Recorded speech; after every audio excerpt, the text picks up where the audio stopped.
नमस्कार सभी शिक्षक साथियों को। मैं संतोष सिंह बघेल। आज रविवार का दिन, आप सभी का इस फेसबुक लाइव सेशन में हार्दिक स्वागत है। मेरे सभी सम्मानित शिक्षक साथी देश प्रदेश के, आप सभी का, आप सभी लोग जुड़े। छुट्टी और इत्मीनान का दिन है। आज का दिन अपने लिए होता है, थोड़ा सेविंग का होता है, सेविंग वगैरह हो जाए और कुछ रिलैक्सेशन होता है। आज के रूटीन में कुछ फ्लेक्सिबिलिटी होती है उठने की, और कुछ अपने जो कार्य हफ्ते भर के 6 दिनों के होते हैं उनको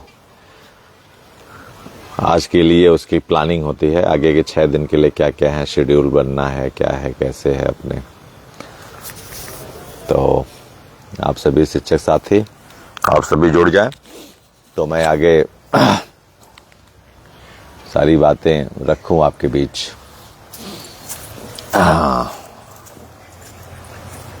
धीरे धीरे ठंड का मौसम अब जा रहा है। थोड़ा सेविंग कराने में चला गया था, तो इसलिए 11 बजे एग्जैक्टली मैं आ नहीं पाया। उसके लिए क्षमा चाहता हूं। और कल एक बहुत ही दुखद घटना हो गई। सबसे पहले मैं इस लाइव सेशन के माध्यम से पूरे शिक्षक समाज की तरफ से, अपने लीगल टीम की तरफ से और सभी शिक्षक साथियों की तरफ से, पूरे भारत के दिवंगत आत्मा संतोष चौहान जी के श्रद्धा सुमन जो है मैं अर्पित करता हूं पूरे शिक्षक समाज की तरफ से, लीगल टीम की तरफ से, कि कल हमने अपना एक साथी खो दिया। कल मऊ के हमारे साथी संतोष चौहान जी, जो सीटेट का परीक्षा दे करके आए और अचानक उनके सीने में दर्द हुआ और जो है कि कोलैप्स कर गए। कार्डियक अरेस्ट था या फिर क्या था, उनको हॉस्पिटल ले जाने से पहले ही सारी समस्याएं इस तरह से कॉम्प्लिकेटेड हो गई कि उनको बचाया नहीं जा सका। डॉक्टर ने पूरा प्रयास किया, लेकिन वो एक सडन कार्डियक अरेस्ट था जो काफ़ी सीवियर था, जिसकी वजह से उनकी जान चली गई। तो we are paying our heartfelt condolence for untimely demise of our companion of this struggle and our basic education department। तो हम बहुत मर्माहत हैं उनके जाने से। हमने अपना एक साथी खो दिया है, तो ये हमारे लिए एक पीड़ा का, एक दुख का क्षण है। और मैं उस पुण्यात्मा को श्रद्धा सुमन अर्पित करता हूं और ईश्वर के श्री चरणों में उनको स्थान मिले, मैं यही कामना करता हूं कि भगवान उनकी आत्मा को शांति दे, उनके परिवार को इस दुख की घड़ी में संबल और सहन शक्ति प्रदान करे। एक पिता, एक भाई, एक बेटा जो घर का एक धुरी होता है, वो उसका जाना एक कितना इसी एक परिवार के लिए हृदय विदारक होता है, कितना असहनीय होता है, उसको शब्दों में बयान नहीं किया जा सकता। आज हमारे बहुत सारे शिक्षक साथी कल भी परीक्षा दिए होंगे, आज भी परीक्षा दिए हैं, लेकिन मैं बार बार ये बात कहता हूँ, ये आपका व्यक्तिगत निर्णय है। इसमें हमारी लीगल टीम या हमारा कोई भी व्यक्तिगत आपके ऊपर टिप्पणी करने का अधिकार ही नहीं बनता है, क्योंकि हम कोई अधिकार नहीं रखते कि आप अपने व्यक्तिगत अधिकार के अधीन परीक्षा दें न दें, ये आपका विषय है, इसमें कोई वो नहीं है। लेकिन इसके विषय पे अगर आप आते हैं तो अभी आप जो प्रदेश का शासन है, जो हमारा बेसिक शिक्षा विभाग है, अभी उसने कोई भी स्पष्ट दिशा निर्देश, गाइडलाइन या नोटिफिकेशन जारी नहीं किया है कि सभी जो सेवारत शिक्षक हैं 2011 के पहले नियुक्त, तो उनको टेट के निवार्ता के विषय में कोई शासनादेश आया। इस बारे में आप पूरी तरीके से संज्ञानित हो कि ऐसा कुछ नहीं आया है। परीक्षा नियामक प्राधिकारी महोदय का पत्र 18 नवंबर को, मैं बार बार कहता हूं, वो आया था कि सीबीएसई के इन सर्विस टीचर ऑप्शन में जो एक था सीटेट देने के लिए, वो दिया नहीं था। लोगों ने मैनिपुलेशन करके ठीक है फॉर्म भरा, एडमिट कार्ड आई, परीक्षा भी दे रहे हैं, लेकिन कोई एक आधिकारिक स्पष्ट दिशा निर्देश या शासनादेश नहीं आया है हमारे तमाम उन शिक्षकों के लिए जिनकी नियुक्ति 29 जुलाई 2011 के पहले है, जो 1 सितंबर 2025 के फैसले से प्रभावित हैं।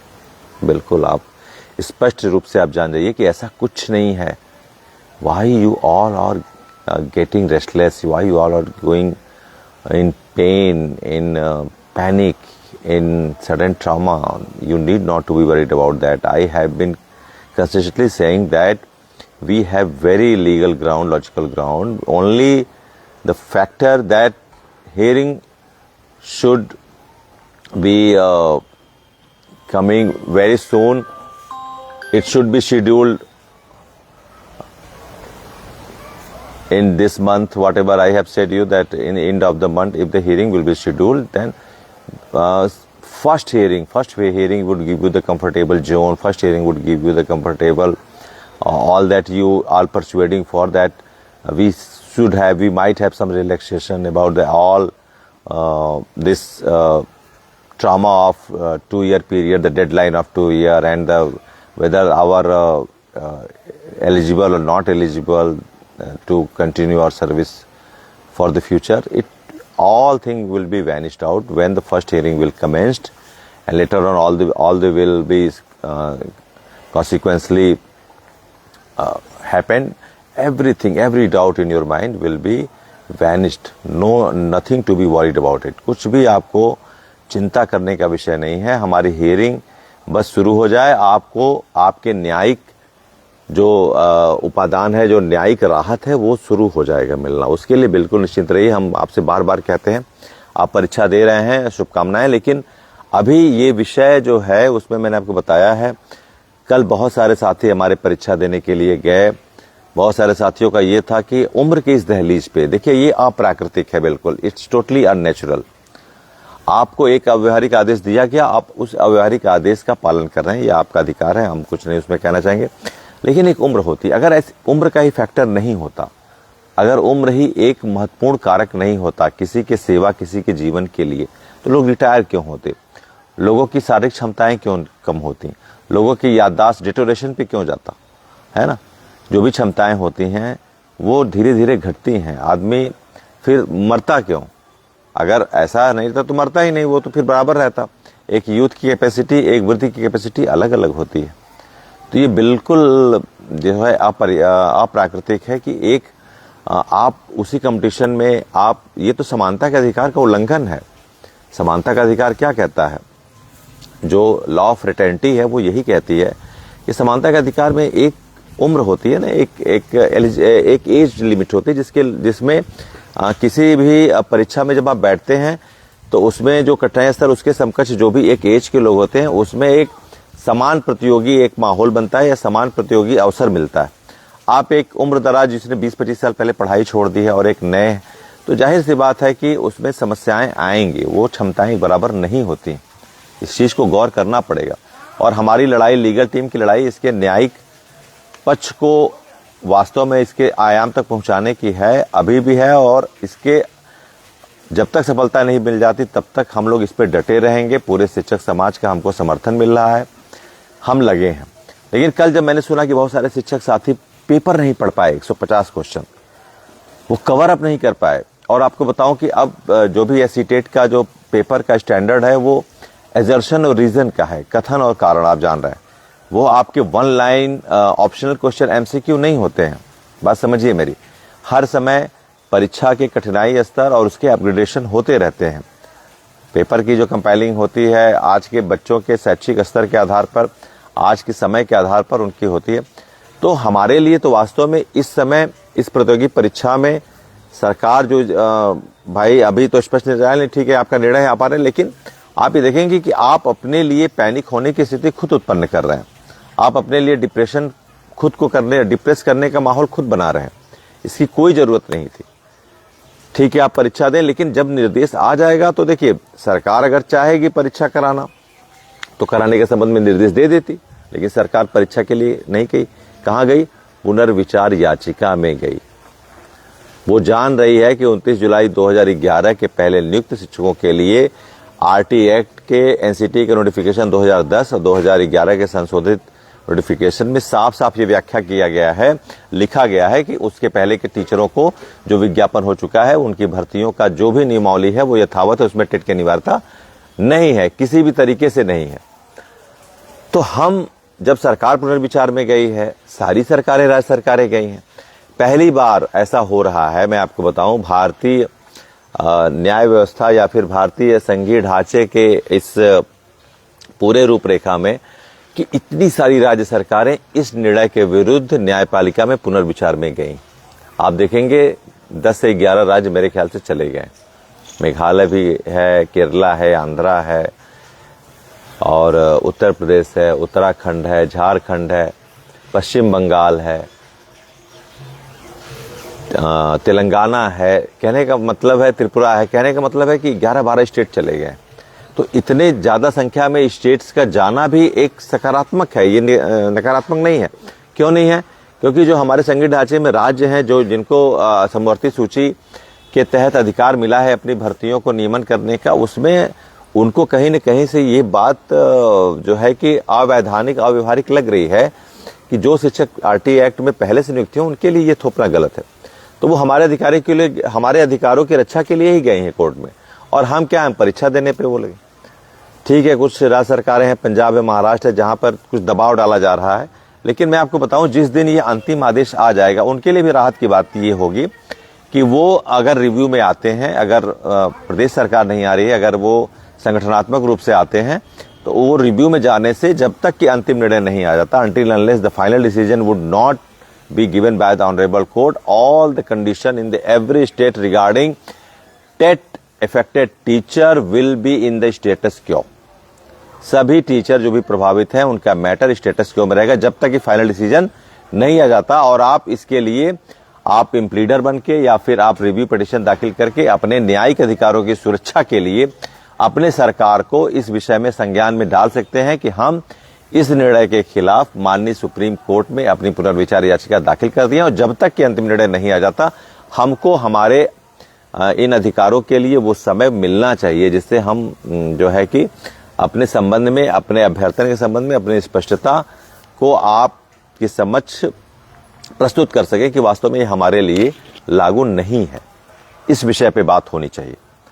तो जो भी हमारे और महाराष्ट्र और यहाँ के पंजाब के हमारे शिक्षक हैं वो इस विषय पर माननीय कोर्ट में अपने रिव्यू दाखिल करें, जो भी है उनको राहत मिलेगी। और कहीं पैनिक की स्थिति नहीं है, कहीं नहीं है। आप बताइए कि आपके लिए इतनी सरकारें गई हैं पुनर्विचार में, आपको लगता है कि कुछ नकारात्मक होगा? 72,000, 69,000, 29,000, यहां तक कि अंशकालिक अनुदेशकों के लिए सकारात्मक निर्णय आ गया। अंशकालिक अनुदेशकों के लिए उनको भी सरकार ने माना है कि इतनी साल सेवा करने के बाद उनको आप नियोजित करिए, और आप तो आपके पास तो उसका पूरा 25 साल 30 साल की सर्विस है। अब वो भी कैसी सर्विस है? नियमित सर्विस है। और उस नियमित सर्विस के अधीन आपके प्रति कोई भी नया आदेश थोप के आपको निकालना है, ठीक है। मैं हमेशा कहता हूं ये एक्सीडेंटल आदेश है, जिसको आप एक्सीडेंटल आदेश कह सकते हैं, है ना। ये एक्सीडेंटल आदेश है जिसमें कुछ लापरवाहियां हुई, एनसीटी का एफिडेविट नहीं हुआ, स्पष्टता हमारे अभ्यर्थन पर नहीं उस समय कोर्ट में एडमिशन हो पाया, तो सारी चीजें आ गई। लेकिन आप मुझे ये बताइए कि अगर ये चीज हुई है और सरकारें गई हैं तो इसका साफ संकेत क्या है? इतनी सरकारें गई, एक राज्य सरकार जाती, 28 नहीं जाती, तो मैं कहता कि मे बी 50-50 चांस है। लेकिन ये बताइए, इतने सारे संगठन, इतने सारे राज्य सरकारें गई हैं, राज्य सरकारों का जाना बहुत बड़ा विधिक राहत का एक संकेत है हमारे इस मसले पर। मैं आपको बताना चाहूंगा, राज्य सरकारों को अपनी भर्तियों के लिए विशेषाधिकार है, उनको स्पेशल पावर है कि अपनी भर्तियों के संबंध में कुछ भी वो श्वेत पत्र जारी कर सकते हैं, कुछ भी नियमों में शिथिलता ला सकती हैं। और माननीय सुप्रीम कोर्ट के इस आदेश के खिलाफ और हमारे लिए, हमारे अनुकूल, हमारे फेवर में वो गई हैं कि हमारे शिक्षकों के साथ ये अन्याय नहीं होना चाहिए। अगर गलत मिस इंटरप्रिटेशन हुआ है तो it should be resolved, it should be assessed, it should be reassessed, it should be reviewed by the honorable court that all the teacher who has been recruited prior to the enactment of 2011 must have been given some relief, and this is the legitimate one. They are not demanding on illegal ground. तो कभी भी ये injustice नहीं हो सकता आपके सामने। मैं हमेशा कहता हूं कि फिर सिर्फ एक तारीख की दरकार है। जिस तारीख को हमारा केस लिस्ट हो गया, जो मैं बताता भी हूँ कि AOR की मीटिंग हुई थी, उस मीटिंग में ये हुआ है कि जो समय पर्याप्त दिया जाना चाहिए था वो हमको दिया जा चुका है रिव्यू को दाखिल करने के लिए, डिफेक्ट को दूर करने के लिए। वो समय बिल्कुल नजदीक आ रहा है जिसमें हम अपने पक्ष को, पहले ही केस हमारा रीओपन होगा रिव्यू में और हम अपने पक्ष को मजबूती से रखेंगे। सारी विधिक तैयारियां हो चुकी हैं। कोई भी एक पक्ष आपके प्रति नकारात्मक नहीं है। चलिए मैं कुछ आपको मोटे स्तर पर समझाता हूं और सतही स्तर पर समझाता हूं। कोई विश्लेषण की बात मैं नहीं करूंगा, कोई लीगल इंटरप्रिटेशन नहीं रखूंगा। कि कुछ आप लोगों को होता है ना कि जैसे कभी कभी आदमी की तबीयत खराब होती है, तो तबीयत खराब होने पे जब वो डॉक्टर के पास जाता है तो लोग जागरूक हैं। आज मेडिकल अवेयरनेस काफी अच्छी है लोगों की। लोग सेल्फ मेडिकेशन भी करते हैं, मेडिकल से दवाई खरीद लेते हैं। बुखार हुआ, एनाल्जेसिक ले लेते हैं, है ना, दर्द हुआ। तो कहने का मतलब है कि आप बहुत अवेयर हैं। तो जब आप तबीयत खराब होती है तो क्या करते हैं आप जाते हैं डॉक्टर के पास, डॉक्टर आपको टेस्ट के लिए रिकमेंड करते हैं, आपकी रिपोर्ट्स आती है। आप आज गूगल है सब है, तो आप ये भी देखते हैं कि ये दवाई मेरे लिए, ये एंटीबायोटिक लिखे हैं, ये दर्द के लिए क्या हो। तो आप अपनी बीमारी के बारे में जानते हैं और उस बीमारी के सापेक्ष जो आपका इलाज हो रहा है, जो उनके रिकमेंडेशन हो रहे हैं, जो प्रिस्क्रिप्शन हो रहे हैं, उसको भी आप फॉलोअप करते हैं कहीं ना कहीं। वो देखते हैं कि ये दवाई हमारे लिए क्या स्टेरॉइड है, ये नुकसान करेगी नहीं करेगी, इसके पावर को मैं घटाऊं, बात करूं। तो इतने अवेयर हम हैं।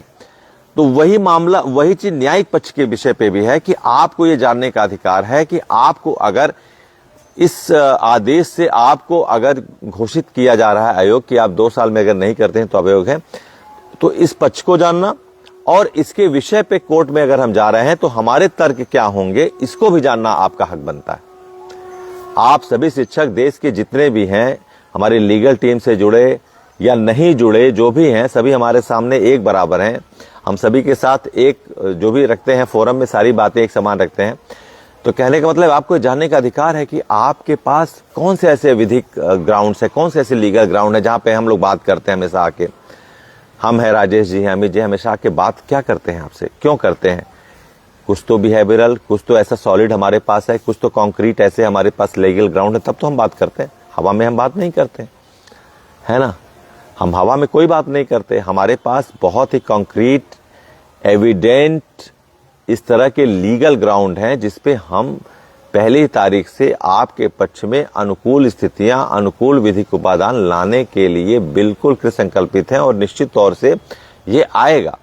क्या है वो? ये है कि अच्छा मान लीजिए, मैं एक उदाहरण देता हूं। कई लोगों ने कहा कि 2017 का अमेंडमेंट इसमें दोषी है।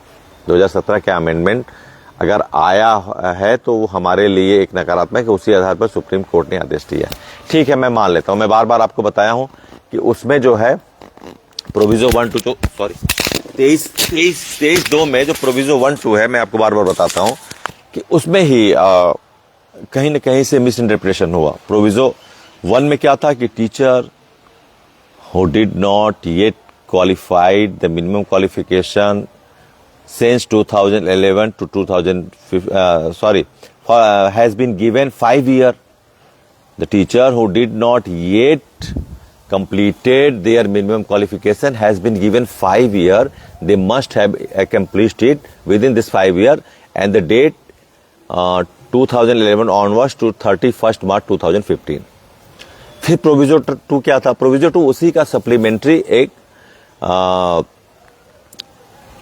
प्रोविजो था कि उसमें सप्लीमेंट्री फॉर्म में ये लिखा था कि एवरी टीचर, मैं आपको बताता हूं कि every teacher who did not yet maintain और reclaimed their minimum qualification as of now has been given 4 more years, 4 more extra years, that it should be anyhow, it is mandatory that anyhow they have to acclaim, they have to assure, they have to clear all the minimum qualification within this 4-year period. They would not be allowed any longer furthermore after 2019. They would not be allowed.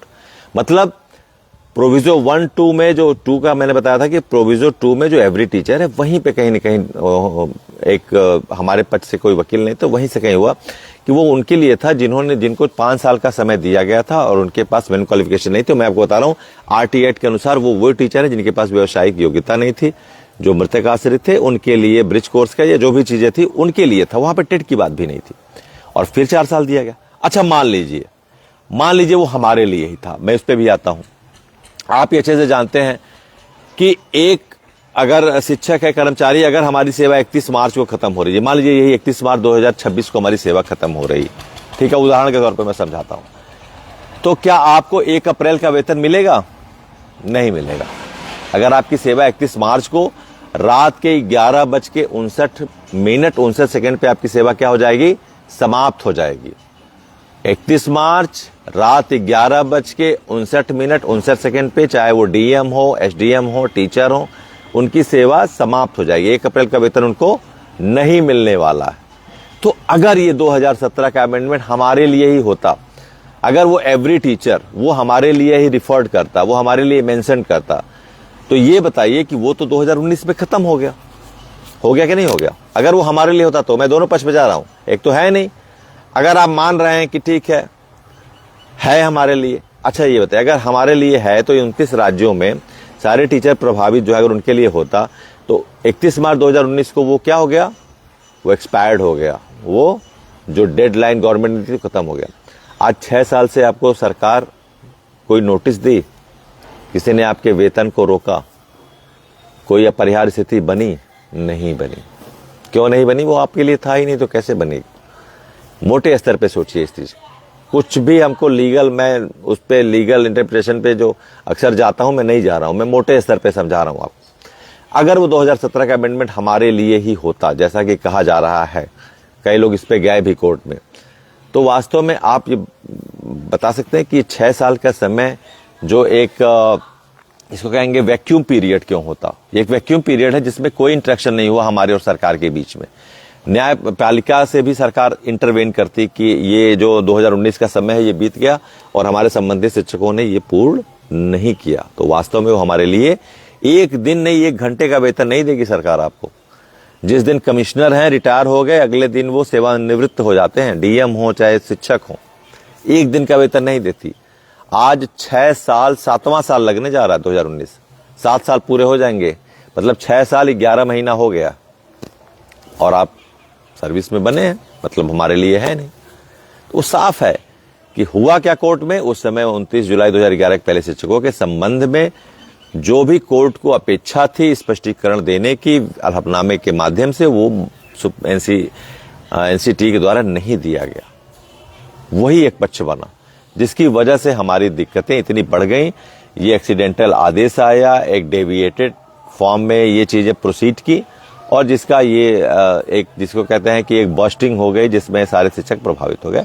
और ठीक है, हम उसके लिए प्रयास कर रहे हैं। हमारे पास एक बहुत ही प्रोमिनेंट वोकल हैं मिस्टर अभिषेक मनु सिंघवी जी, वो हमारे पक्ष को जान रहे हैं। उन्होंने पहला ही ये कहा, सारी बातें बताई थी मैंने कि वो कहे कि we are the not party, why we have been affected, this is the matter of really concern about that.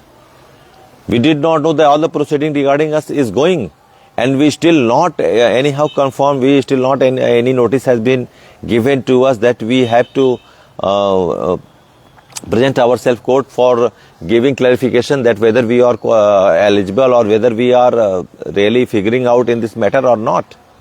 तो हम उस मैटर में है नहीं है, उसकी फिगरिंग के लिए हमको बुलाया नहीं गया, नोटिस देगा हमारे लिए हो गया। तो वही कहने का मतलब है वो अमेंडमेंट ही भी आपके लिए नहीं है। वो ब्रिज कोर्स व्यावसायिक योग्यता जिन्होंने पूर्ण नहीं किया था, मृतक आश्रित चाहे जो भी हमारे अध्यापक है, उनके लिए था, आपके लिए है ही नहीं। तो ये आप जो बेचैन है, जो परेशान है कि जब तक सरकार अमेंडमेंट नहीं लाएगी, ऐसा कुछ नहीं है। सरकार बजट सत्र में नहीं बोली, आपके पक्ष में सरकार है और न्यायिक तरीके से इस रिव्यू में मैं बार बार बताता हूं, NCT से हलफनामे के विषय पे, हलफनामे के माध्यम से आपको इस विषयक राहत देगी।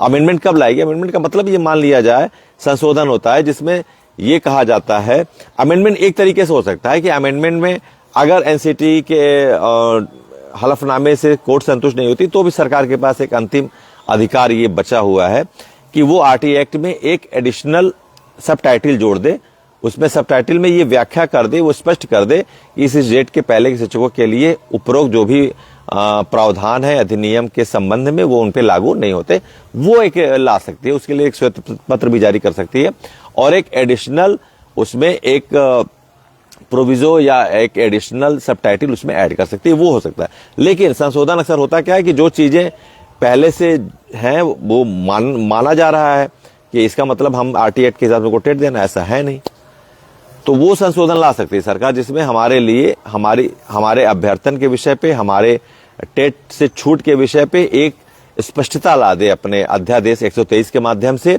या फिर अगर सदन चल रहा है तो सदन में एक विधेयक ला दे, उस विधेयक में आरटी एक्ट में ये चीज की पूरी तरीके से एक करके एनसीडी से नोटिफाइड करा दे कि भाई उसके संबंध में जो भी दिया गया है चार्टर में पैरा 5 में वो सारी चीजें इन शिक्षकों के लिए लागू नहीं होती हैं, उनको छूट, पैरा 5 में छूट की बात है वही इंटैक्ट रहेगी, उनको टेट के निवर्तन नहीं है, वो ला सकती है वो सरकार, वो लाएगी भी सरकार, ऐसा नहीं है।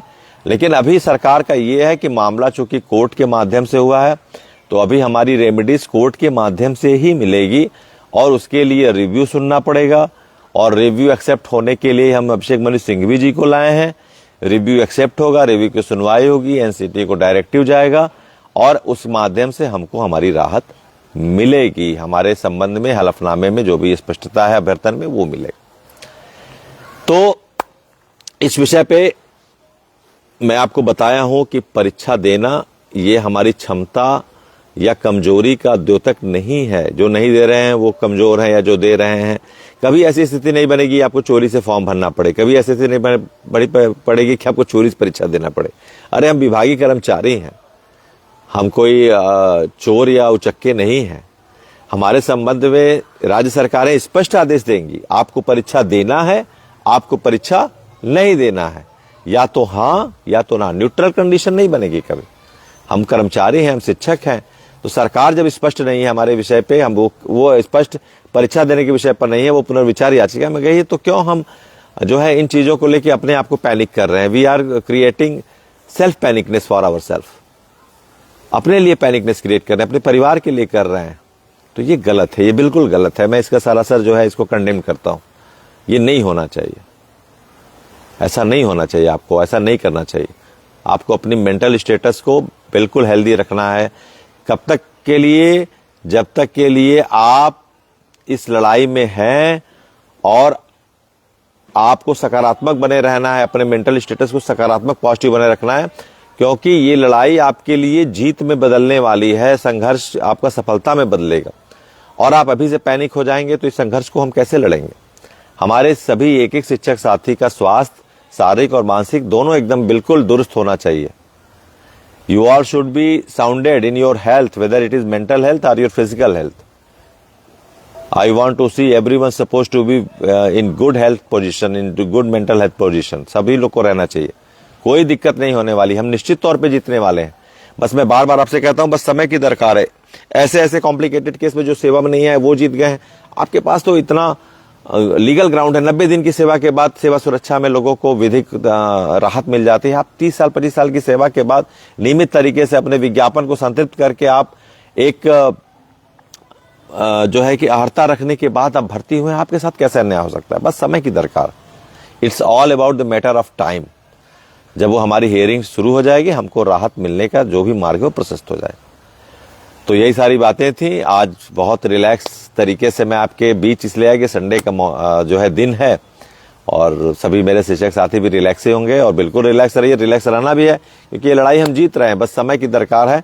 जिस दिन हमारी लिस्टिंग हो गई, केस का पहला दिन, पहली हियरिंग हमको ही मिलेगी, ये हमारा पूर्ण वो है विश्वास है कि हमारे सीनियर काउंसिल होने के नाते इस सारे मैटर में हमको ही मिलेगी, और हम वहां से आपके लिए न्यायिक प्रयासों में सफलता के मार्ग को सकारात्मक रूप से खोलने के कृत संकल्प के भाव को अपने संदिष्ट उद्देश्यों के निहितार्थ जरूर से जरूर सफल करने की ओर अग्रसर हो रहे हैं, और उसको निश्चित अपने आयाम तक पहुंचा कर ही मानेंगे। This is my promise to all of you. This is the promise of our legal team to all of the teachers across the India, that all should remain calm, cool and stable, that nothing negative is going to happen all of you. It is only the matter of time. We would be benefited legally. We are having some very legitimate logical ground that nothing can be happen negative in our matter. कुछ भी नकारात्मक नहीं होने वाला है. बहुत सारे तार्किक पक्ष हमारे पास है, बस उसको सुनने की दरकार है कोर्ट को. मैंने आपको बताया भी कि कुछ भी ऐसा नहीं है जो आपके खिलाफ है, सब आपके पक्ष में ही है. केवल यह दलील नहीं पेश की गई, पैरवी नहीं हुई, हमारे पक्ष में कोई था नहीं, वो अब होगी और बड़ी मजबूती से होगी.